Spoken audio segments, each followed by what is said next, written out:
Testing 1, 2, 3. Testing 1, 2, 3. It hasn't started yet.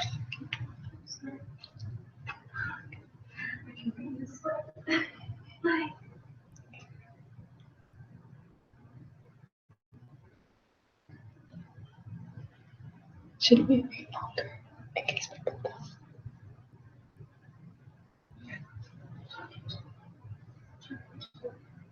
Testing.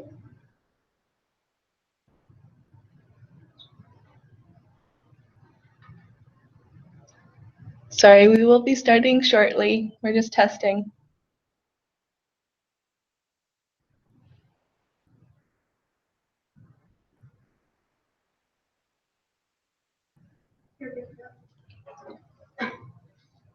Hi everyone, my name is Jenny Liao. I am in my 3rd year in the Bachelor of Health Sciences and am one of the Chancellor Club Scholarship recipients. So on behalf of the team who has been working so hard on this webinar, thank you so much for joining us at our first webinar this evening. We are very excited to share all of our experiences with you. So including myself, we have 4 speakers for you tonight. Before each speaker presents their part, they will say their name, program, and year just so you can get to know them. We will be posting this webinar on our website, so if you have missed anything or would like to rewatch, feel free to go on our website and the video can be found in the webinar archive section. We'll be posting it approximately maybe next week. Finally, we will also be having a Q&A session at the end of our presentation, so as we're going through the webinar, please don't hesitate to send us your questions as they come up with the email address at the bottom of this slide. So before we get started, I just want to say a quick disclaimer as well. We are not affiliated with the University of Calgary and are not endorsed by the university. So we're an independent group of students who just want to give back and provide you with advice and tips to help you with your scholarship application. What we are sharing is our personal experience and what we have learned as a result from it. So take our advice as a guide, but not as the end-all be-all. Follow the advice that you think would work best for you. Now, with that all out of the way, I would like to invite Lisa to give a brief description of who we are as a group and the outline for tonight. Thanks, Jenny. So hi, everyone. I'm Lisa. I'm in my 4th year of a combined program in Commerce and International Relations. So just a little bit of an introduction about who we are. We are the University of Calgary Chancellor's Club Scholarship recipients, and we form a group called the Ambassadors Club. So everyone in the club has received the same scholarship from the university in our 1st year, and we renew it for 4 years. And we work together in our club to do community involvement activities like this one, but we're also passionate about giving back to the community in ways like we put on a Christmas party for underprivileged youth, and we do some volunteering with the actual Chancellor's Club who sponsor our scholarship. And we're also here to provide advice and guidance to you on your post-secondary education. We have a buddy program for our 1st years who partner with older students in the club, and so we're kind of just extending that program to you now. So we want to be a resource to you. So if you have any questions for us, whether they're related to scholarships or our experiences at the university or what we do in the club or anything like that, feel free to get in touch with us and we can answer those questions as well. So just a quick outline for what we're going to be talking about tonight. We're going to go through rather quickly a list of available scholarships. We have some big ones, small ones. There's a couple of slides on the University of Calgary scholarships, and then some more general Alberta ones. And then we have a list of resources that you can use to help find some scholarships.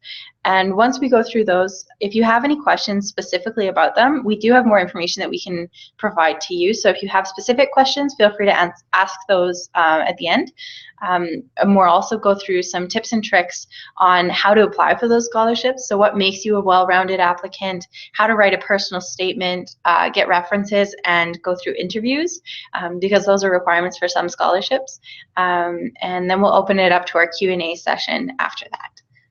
So now I'm going to give it back to Jenny, who's going to take you through some of the scholarships. Thanks, Lisa. So first we'll start with some of the scholarship that the University of Calgary offers. The first one is the President's Admissions Award, and it ranges from $2,000 to $4,000. It's automatically considered, so as long as you apply for the university, send in your transcript, then you'll be considered, and it's mostly based on your academic achievement. The next is the International Baccalaureate Diploma Award. So if you're a full IB student, you could potentially be eligible for this award. It's $3,500. And again, it's automatically considered. Just make sure to send in your IB transcript. And then University of Calgary also has a number of high school awards that range from $5,000 to $10,000. And there's lots for international students as well. And the deadline for this is March 1st. So make sure you apply for that. And then the next is University of Calgary also has a lot of prestigious scholarship, which actually has an earlier deadline, which is on December 15th. So we have the Chancellor Club Scholarship, the Seymour Schulich Community Service and Entrepreneurial Awards, and then the Seymour Schulich Academic Excellence. The Seymour scholarships are mostly for the Faculty of Engineering. So if you're planning to attend the Faculty of Engineering, then feel free to apply for those awards.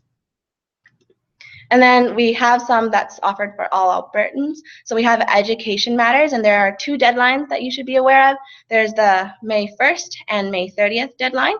And then we have the Alexander Rutherford Scholarship, and you would need to apply following acceptance into a post-secondary institution. And then finally, there's a few that's offered by the Calgary Foundation, and that has various deadlines. So make sure you check which deadline is for which scholarship. And then Monica will be talking about some of the bigger scholarships that's offered to Canadians. Hello everybody, my name is Monica and I'm in my first year of the Bachelor of Health Sciences program. For starters, I'll be talking to you about the big scholarships that are available to you as grade 12 students. So the first one would be the Schulich Leader Scholarships, which require your high school to nominate you, and it's $80,000 if you're applying for a non-engineering degree and $100,000 for engineering degrees. Another one is the Loran Scholars, which is sponsored by the Loran Foundation, and you can apply to the scholarship with or without your high school nomination. The third one is the TD Scholarships for Community Leadership, which is has several recipients, and it goes up to $70,000, and it's sponsored by the TD Bank of Canada. And the last one is the Terry Fox Humanitarian Scholarship, which is up to $28,000 and is sponsored by the Terry Fox Foundation. And there are multiple people who can receive this award.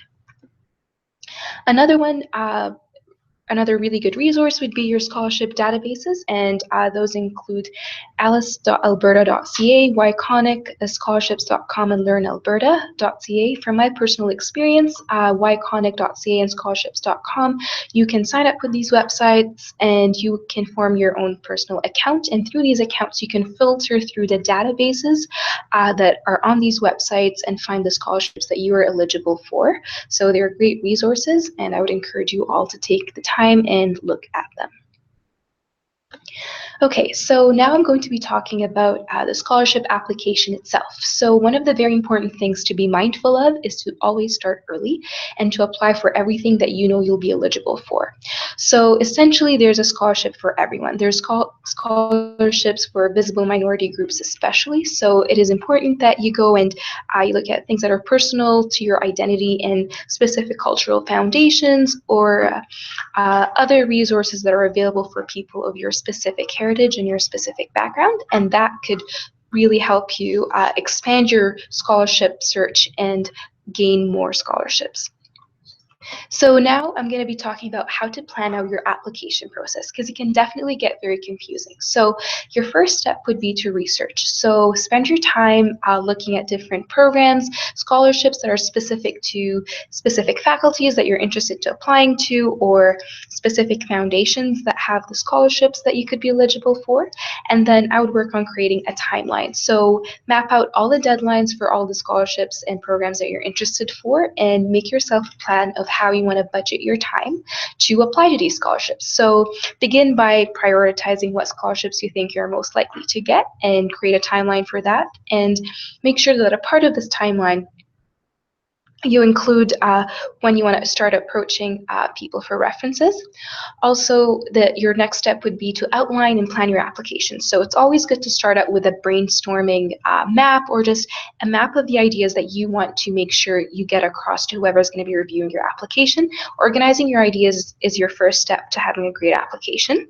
And then once you have a solid plan and your ideas grounded, it's important to start your draft application and work on developing your ideas. It's not going to take just a first draft. Most likely it's going to take you a long time to truly develop your ideas and have a document that can truly reflect who you are as a person and the achievements you've done and the things that have shaped you to who you are today. And then finally, once you feel confident and that you've done everything you can submit your application. So now I'll be passing it on to Jenny, who will talk to you about tips and tricks. So first of all, I want to first talk about the idea of being a well-rounded applicant. So a lot of you probably have been told that selection committees look for applicants who are well-rounded, but what does that really mean?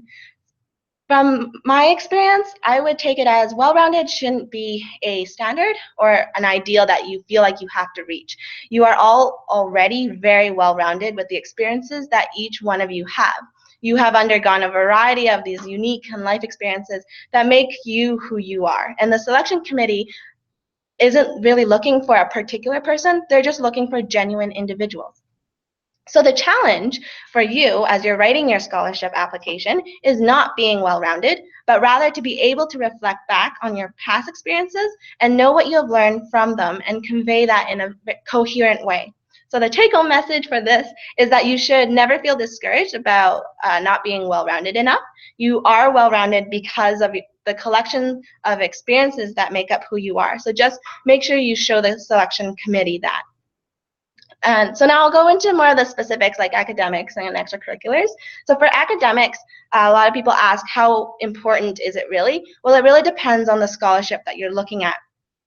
Some automatic entrance scholarship, like the ones I've listed for the University of Calgary, that solely looks at your academic average and your transcript, and the value of the scholarship may or may not differ depending on the average, but this is not the case for the majority of the scholarships. So most scholarship has like an academic cutoff to determine eligibility, and then some of those will continue to consider your academic average part of your application, while others will use it solely for eligibility and then will not consider it any further in your application. The next is extracurriculars. So how many and what kind? So what kind? Unfortunately, there's no magic list of extracurriculars that will get you all of the scholarship, but remember, you're already good enough, and the things you do are already unique.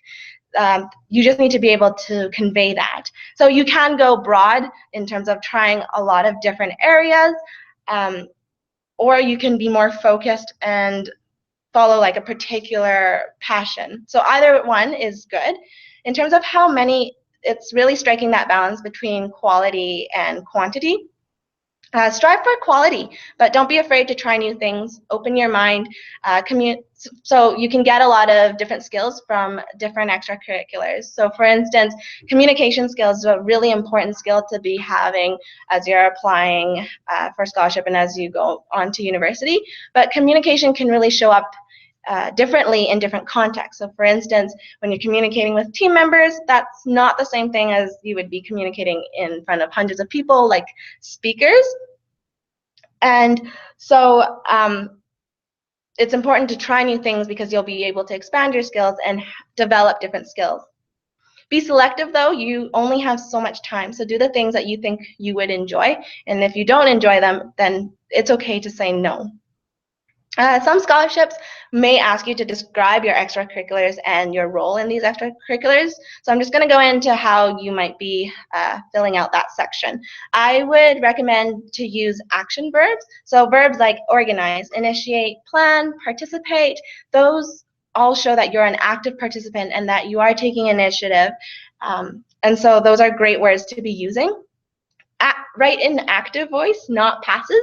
passive voice. So for example, say I organized this rather than this event was organized by me. And that's because then you can emphasize you as a person rather than the event, because of course the committee wants to learn more about you. And then highlight the outcome. So what did you accomplish? What were the successes? What may have been the pitfalls, and what have you learned from them? Really emphasize what you've learned from these experiences and what you've gained from these experiences if you have that space. The next one is work experience, and that's a really great that's a really great area where you can talk about things like professionalism, dependability, and maturity. Don't worry if you don't work, you can still develop these skills in other areas as well. And the last thing is hobbies, and that can actually be often missed or forgotten, but they're a large part of who you are.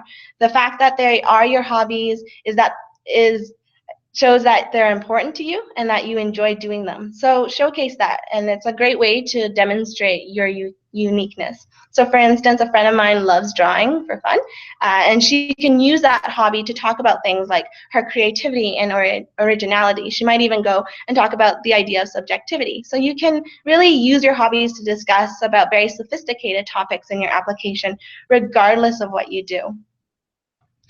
So that kind of hopefully will give you a good idea of what well-rounded means. And so I'll pass it on to Ruth to talk about the personal statement. Thank you, Jenny. My name is Ruth, and I am in my first year of health sciences. I will be discussing writing personal statements as well as getting good reference letters. So a personal statement is meant to summarize who you are and why you would be the best student to receive the scholarship, award, or program you're applying for. Being able to write excellent personal statements is a skill that you can apply in many aspects of your life outside of awards. And it may seem borderline narcissistic, but you are meant to market yourself. It really is just about finding that balance between humility and self-advertising. So with personal statements, the intent is to tell the selection board about your past, how your past brought you to where you are now, and how your present will bring you to your future. You want to answer the question, what is your future? What may be stopping you from attaining your future, and how is this award going to bring you closer to that future? It does not have to be in that exact order. You can mix it up and play around. So for example, it could be something like, I had a head injury as a kid. I had to spend a lot of time at the hospital as a result. I interacted with a lot of doctors during my stay and they helped me heal. I'm now in high school and I want to go into health sciences to become a doctor because the doctors that helped me heal have inspired me to medically help others. You can also say something such as, this happened to me, which caused me to want to be this. Now I'm here trying to achieve that goal. That order was the past, the future, and then the present. Personal statements can go as far back as 10 years, but going further back, then that could be considered irrelevant unless it was something very major in your life that still impacts you today, such as the death of a loved one or moving to a new country, something like that. A personal statement is not an essay, and so that is a really big thing to keep in mind. There's no need for fluffy introductions or conclusions. Just go straight to the main point. You want to let the committee make the conclusion themselves and tie up the ends. Your experiences should be written in a way that speaks to who you are now, without you directly telling the selection board that you are a kind or intelligent person or whatever type of person you are. So moving on to references. When you're seeking to find someone to write you a reference, look for someone who will write you an excellent reference, not just any reference letter. Simply having a reference is not good enough. Their reference has to fulfill the description of what you are applying for. Simply telling your reference that you're applying for an athletic scholarship or an academic scholarship is not enough. So it would be a great idea to give your referee a written description of the scholarship or program you're applying for, as well as like the type of person they are seeking, so that your reference can write accordingly. You should have one professional and one academic reference.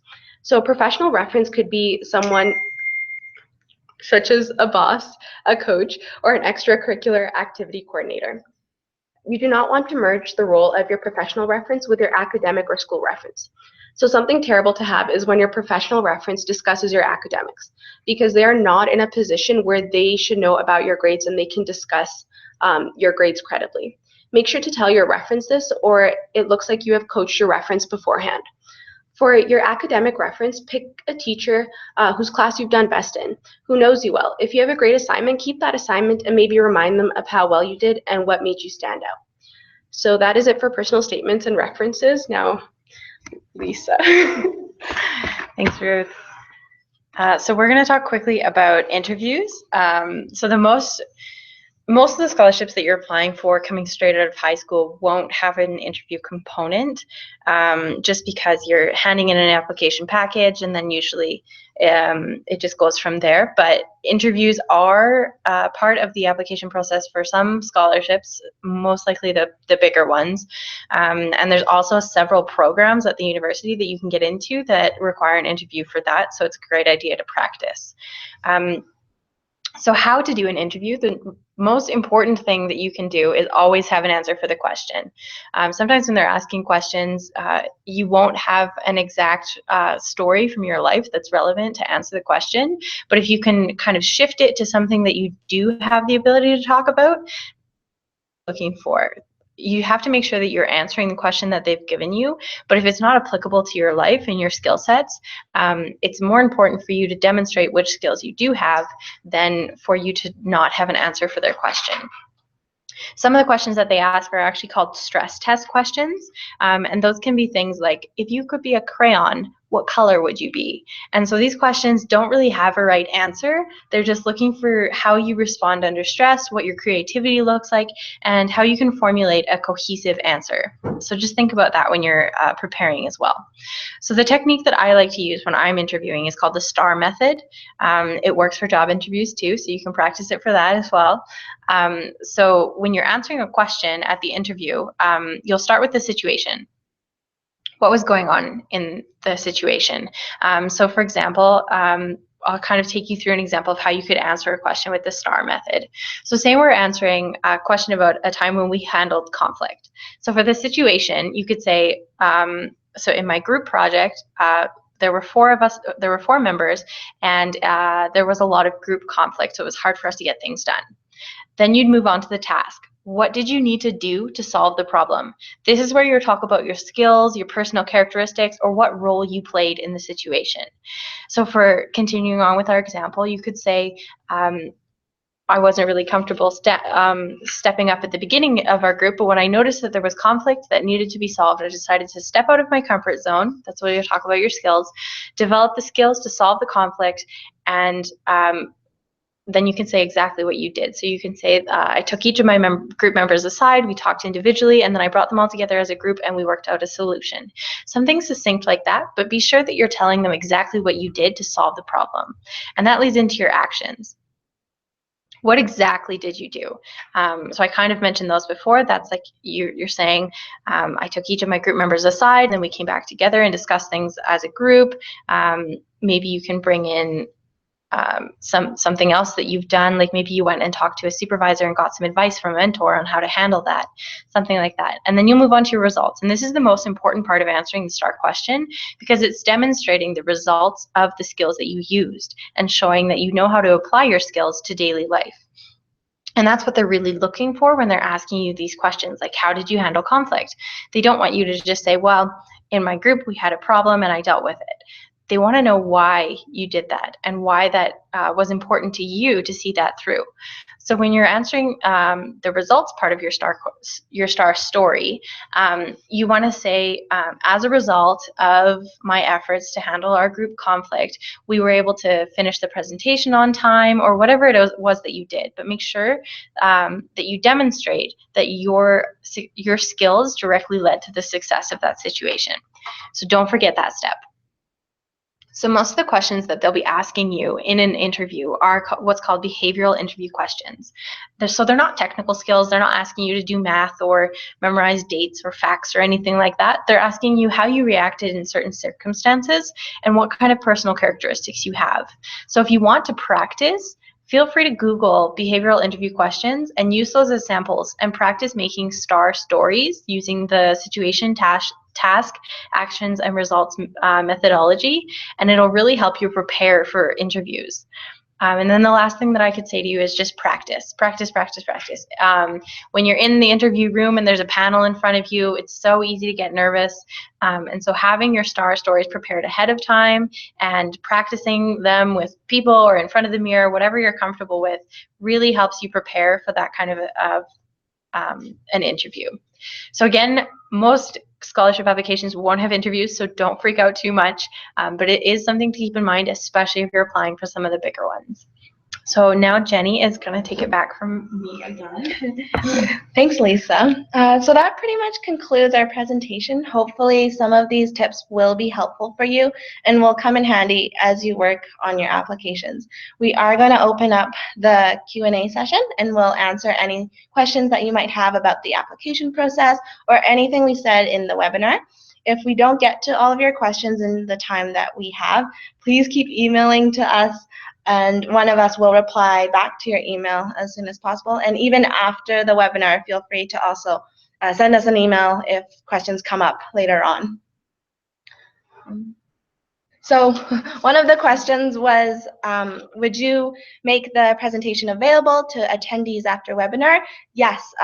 So we're going to link our video on our website, and it will be under the Webinar Archives tab, and then you can access through that.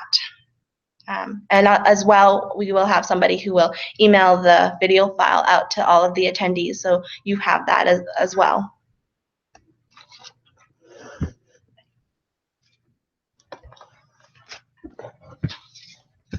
Hello, this is Monica. So another question we had was which ethnic groups are considered a minority? So an example of a few ethnic groups that are considered minorities include the Black community and the Aboriginal community. So a specific scholarship that is available for Black students is the Black Business and Professional Fund, and they offer several scholarships up to $10,000. So this is an example of where a specific ethnic group that you identify with could offer you a potential scholarship. So, yeah, thank you.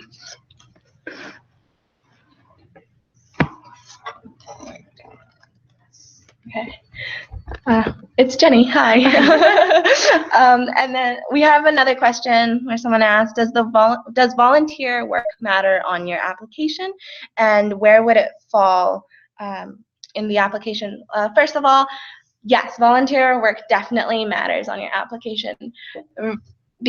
So volunteer work can include anything such as helping out at a nonprofit organization, helping your neighbor babysit. All of these things would count, and that the selection committee would definitely love to hear about. It really doesn't matter so much of what you're doing exactly, it's how you convey it and how you say that makes who you are. That's really the important part. You could be working under a supervisor as a volunteer. That would still count as well. So where would it fall? It would probably be best under the extracurriculars.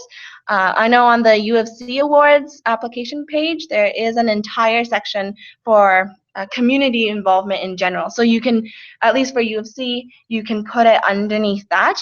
And so in the past year, in 2015, there were 14 slots to talk about your involvement. So lots of opportunities to say all the things that you're probably engaged in. Okay, so it's Lisa. So this question says, how is the university application different or separate from the scholarship applications? So the university application, you just send in your grades, I believe. It's been a while since I did it. But your grades are sent in automatically if you're an Alberta student. If you're an out-of-province student, you have to send those in through education. But your school can help you with that. They're all, sorry, we have some technical difficulties going on over here. So yes, your school will help you with applying to university. You just have to send in your grades for that one. For scholarship applications, it is a little different because depending on which scholarships you're applying for, you have to go into more detail. So the entrance scholarship to the University of Calgary, that one is based on your grades and you're automatically considered when you apply to be a student.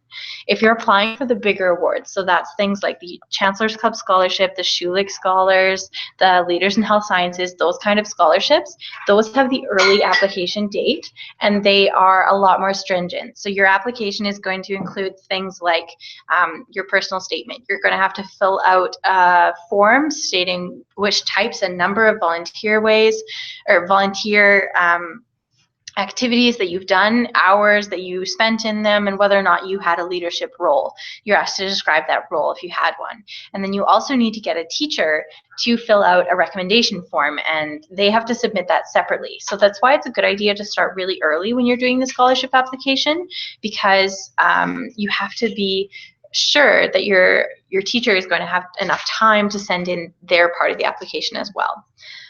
So there's a lot more work that goes into the bigger scholarship applications, but there are some scholarships that are just awarded on your grades, and they'll be automatically considered when you apply.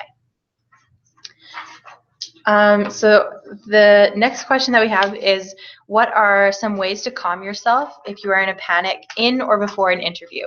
So this is a great question because it takes a lot of work to actually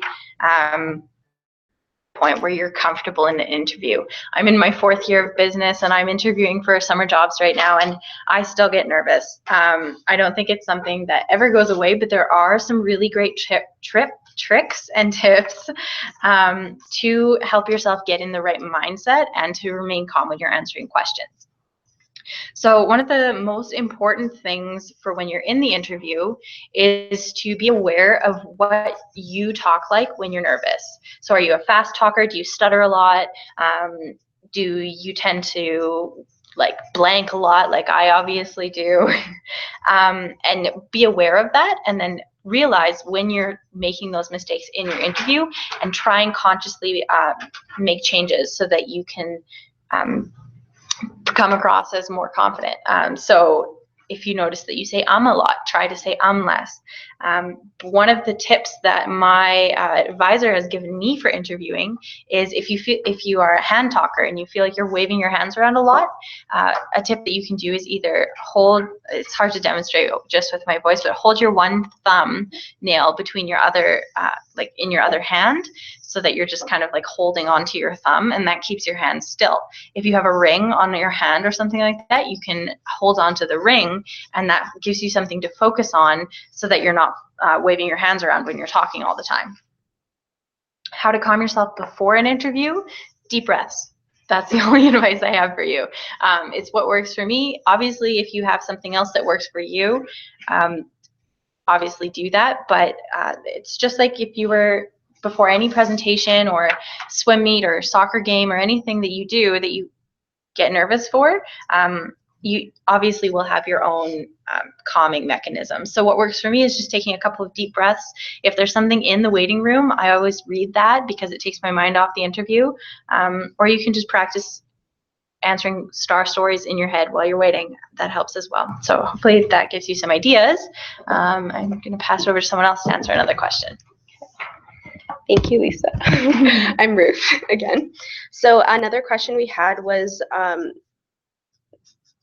well, we talked about how like there are some high school awards, and you guys wanted us to expand on where you guys could find them. So a lot of the awards that are offered internally at the U of C is offered at ucawards.ca. You can go in your student center in your finances, and you can also look at high school entrance scholarships.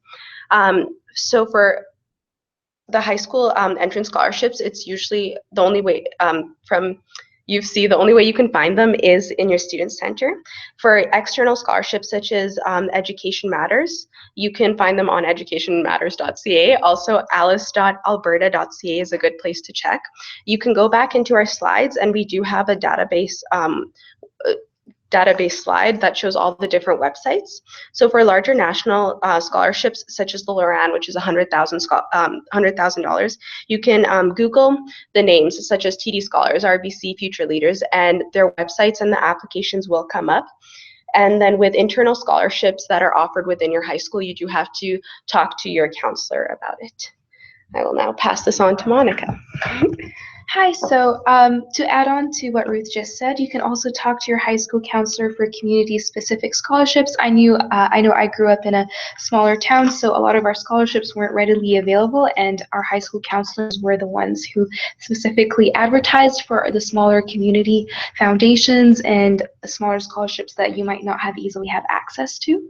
So that's something you can also consider.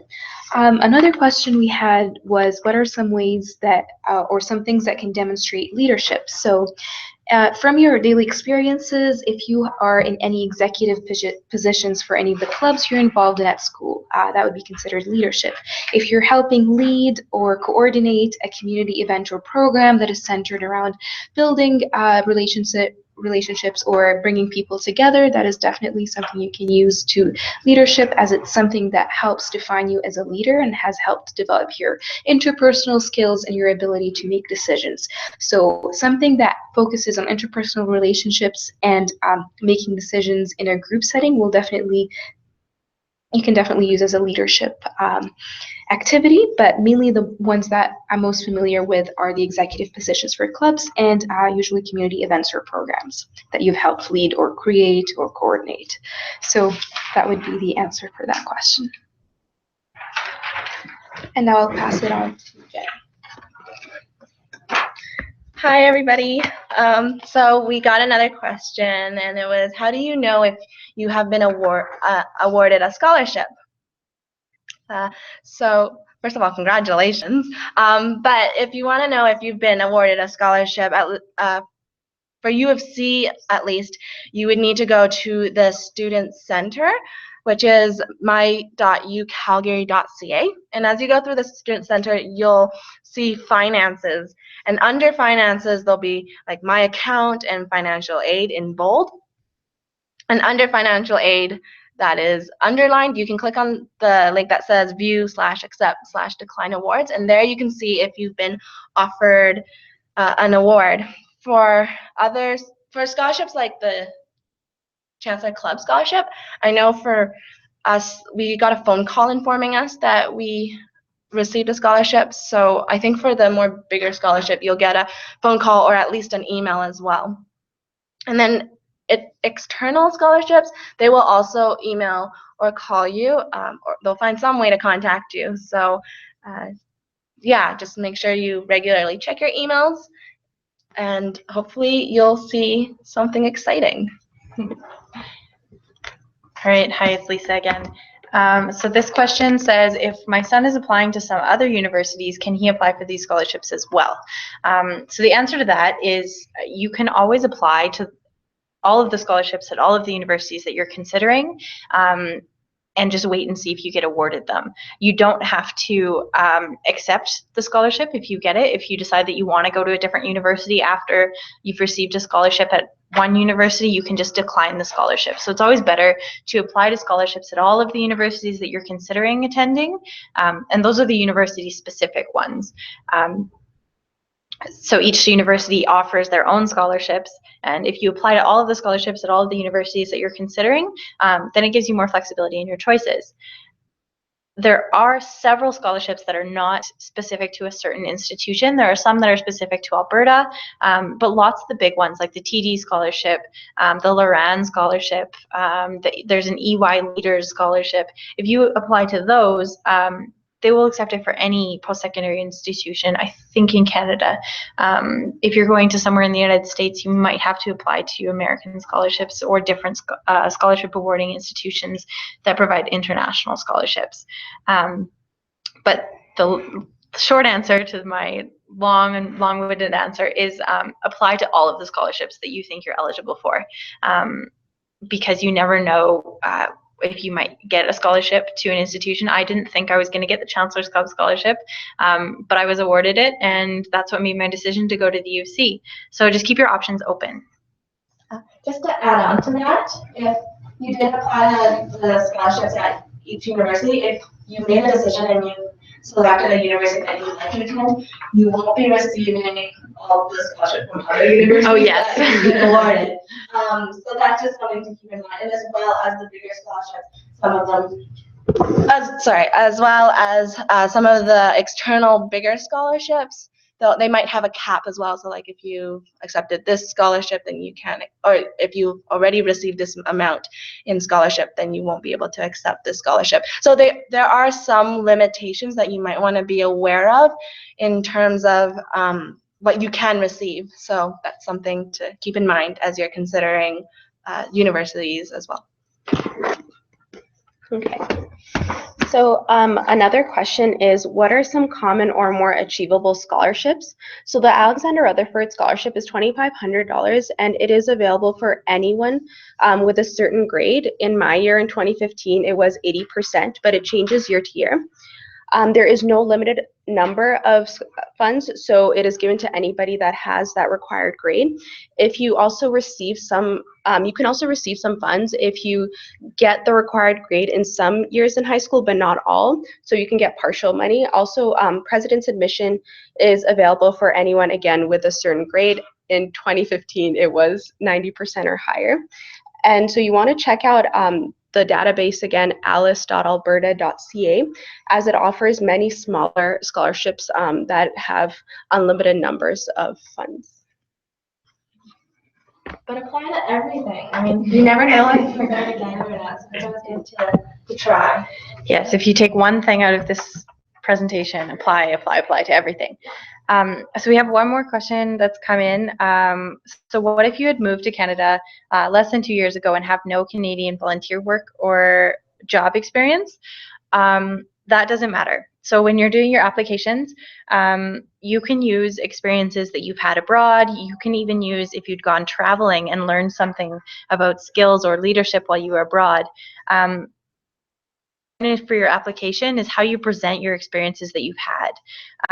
So when you're filling out like that form for the Chancellor's Club Scholarship, where you have to list all of your activities and whether or not you had a leadership role, those don't have to be Canadian activities. They can be any experiences that you've had, and they don't have to be registered clubs either. So if you've done, like Jenny said, I think if you've done babysitting, you can put that on there as a leadership development. If you tutored your friends unprofessionally in not unprofessionally, informally, that's what I was looking for. If you informally tutored your friends, you can put that on there and say that you developed informal peer mentoring skills. So it's just about how you present the activities and the experiences that you've had in your life. Like Ruth said, with your personal statement, it's just about how you present them, but they don't have to be in Canada. Actually, to add to that, I personally, a lot of my volunteer work was done abroad, and one of my references was actually from Africa and not Canada, and so they did accept that. And so you are definitely able to put your abroad experiences in there. Hi, so another question we got was, do we have to keep the academic record for grades 9, 10, 11, and 12? The answer for that would be that it's very specific to the scholarship that you're applying for. So depending on the scholarship, they might only look at the last 2 years. They might consider only a certain number of courses from your high school years. It truly depends on your high school and your scholarship that you're applying for. Also, depending if you're applying to different provinces, they might only look at your high school grades, or they might consider other factors. So it's important to check what is specific to that scholarship and what is specific to that university in general. So that would be the answer for that question. Good more coming. Okay, we're just waiting on our question.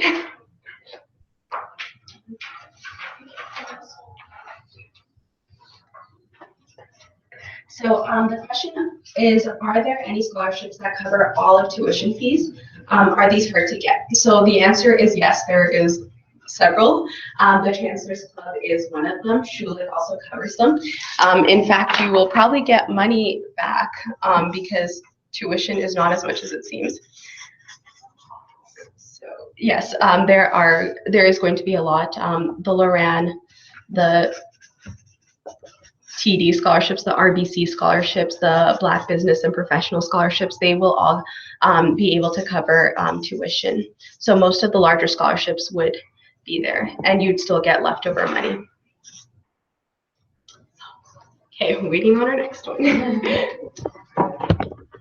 Okay, so this question is, do all academic scholarships involve all of your core classes, your high school core classes? And it kind of depends. Like some scholarships only take a certain amount of your courses and look at the kind of your best grades that you've had. When you're applying for entrance scholarships at the university, that takes the courses that you use to apply to the university. So those are very specific courses. It's dependent on which program you're applying to. So for example, some programs you need to have Math 30-1. Some programs you only need Math 20 or 30-2. So the courses that you need for each program differ. So when you apply to your program, they have different specific courses that they're looking for. But if it's a scholarship that's going to look at your grades, it will tell you which courses they're going to consider. A safe bet is that they, if they don't specify, they're just going to look at your overall academic average, because that's the grade that is easiest for them to find. But not all academic scholarships follow that way. And I think we have another question coming in a second.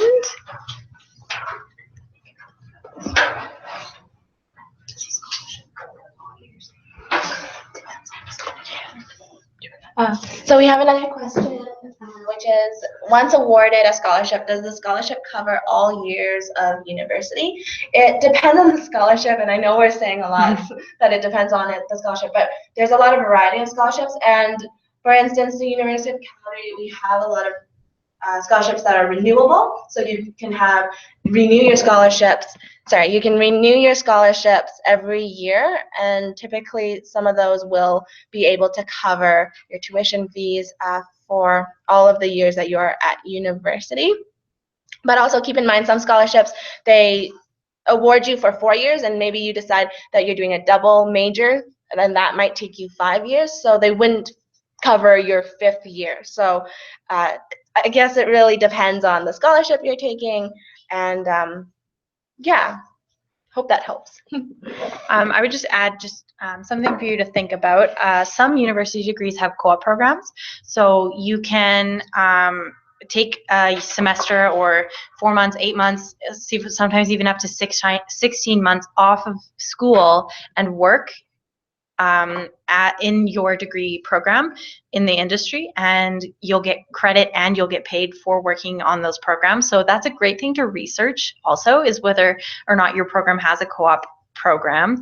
And so with the scholarships, it depends on the scholarship. But for example, with our Chancellor's Club scholarship, I personally participate in the business co-op program.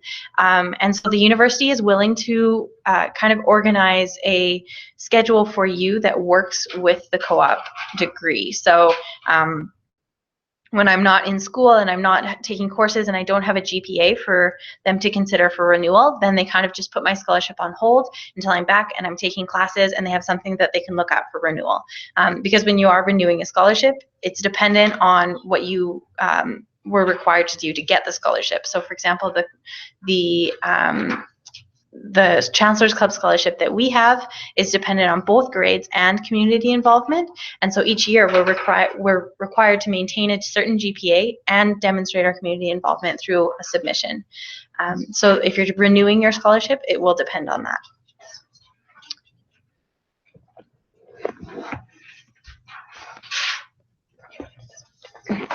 Okay, so back again. So one question is, are there any scholarships for grade 10, 11, or 12 right now? So for grade 12, of course, there's going to be a lot of scholarships offered, either at school, nationally, or through smaller external awards. For grade 10 and 11, Education Matters does offer a couple, but there's very few for grade 10. There is a couple for grade 11, and then most times high schools will internally offer grade 10 and 11 awards. For my personal experience, my school offered one scholarship for grade 10 and one scholarship for grade 11, but a lot of it was for grade 12s. Hi, so we also got another question about tuition fees. So how much is tuition at the U of C for health sciences? How about master's or PhD? So first of all, health sciences is a bachelor's program, and so all bachelors pretty much cost around the same. So it's around $6,000 a year, but make sure to check the U Calgary website on that. We're not completely experts in that regard. For masters and PhDs, again, we're not too sure, unfortunately, so make sure to check the U Calgary website. You can just probably write in U of C Masters tuition fees, Google search that, and then something should definitely show up. But for a bachelor's program, it's about $6,000 a year, depending on how many courses you take, because every course costs something. So yeah, hopefully that helps.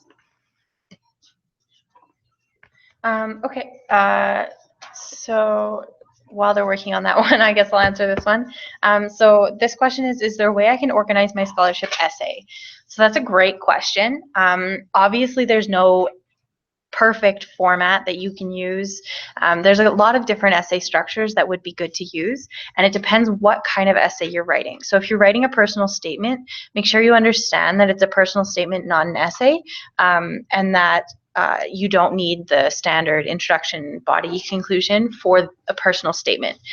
If your scholarship does require an essay, look at the word count first and understand how much of an essay they're looking for. Some scholarships only require questions answered in 250 words or less.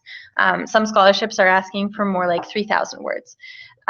So when you're arranging your essay, the first thing to look to is the word count, and that'll give you an idea of how many distinct ideas they're looking for. So if it's something like 250 words, stick to 1 or 2 ideas and explain really well how you did those. But if you're looking at a bigger essay, follow basically what you learn in your language arts course. Start with an introduction. Make sure that you finish your introductory paragraph with kind of a thesis. For a scholarship essay, it depends on what the question is. Usually they will give you a question, but if you're just writing about why you want the scholarship, make your thesis something like connecting your values and your goals for your future to what the scholarship is about, something like that. And then go through your body paragraphs. Again, it's just dependent on how many words they're looking for. A 3,000 word essay is probably going to end up being about 5 or 6 paragraphs, depending on how big your paragraphs are. And if you're looking for help, obviously your high school language arts teachers would be a great resource for you to help you structure your essays. But there's nothing special about applying for a scholarship essay other than the personal statement. And if you have any specific questions about the personal statement, we can definitely answer those in an email. But when you're writing the scholarship essays, it's just like a regular essay format that you'd use in school. Do we have any other questions? Oh, okay. Do you guys want me to answer this? Okay. So this question says, is there scholarships awarded based on family income? So there are bursaries that you can get from both the federal and provincial government based on your family income. So if you qualify for a low income bursary, that can help with your application to universities. It's not necessarily a scholarship. It's more based on whether or not you're going to university. So the aid and the bursaries are not really grade dependent. It's just whether or not you're registered as a full-time student. So you can apply for those through Student Aid Alberta, which is student loans. There's also an federal student loans database. I just have a note here from Ruth that says that some scholarships will ask about your family income, and that is because some of them have a stipulation that they will award more money if you have demonstrated need for it. An example of this is the TD scholarship. But Student Aid and Student Aid Alberta and student loans from the federal level also do provide bursaries that you can look into if your family qualifies as low income. So do look into that. So unfortunately, that is all the time we have for questions, but thank you so much for your questions. We had a lot of fun answering them. I also wanted to take this opportunity to recognize a few people who worked kind of behind the scenes to help put this webinar together. A special thank you to Christina Tang. She handled the technology tonight and moderated the Q&A session, making sure that everything ran smoothly. As well, Monica Opal and Kathleen Liu, who worked tirelessly in sending out the invitations for the webinar to all of your schools. To Christian Ferrier and Brett Rothery, who offered their invaluable input and suggestions. Really, none of this would have been possible without each and every one of them. And most importantly, thank you so much for attending our webinar. It has been a very exciting experience for all of the organizers, and we are absolutely thrilled with the interest and support that we have gotten from all of you. We will be sending out a short survey to ask for your feedback on the webinar. We hope to continue to offer this kind of resource in the future, but we want to ensure that what we're offering is helpful and informative. So please help us improve by filling out the survey that we'll be sending out through email. And thank you all again, and we hope to see you at one of our future events.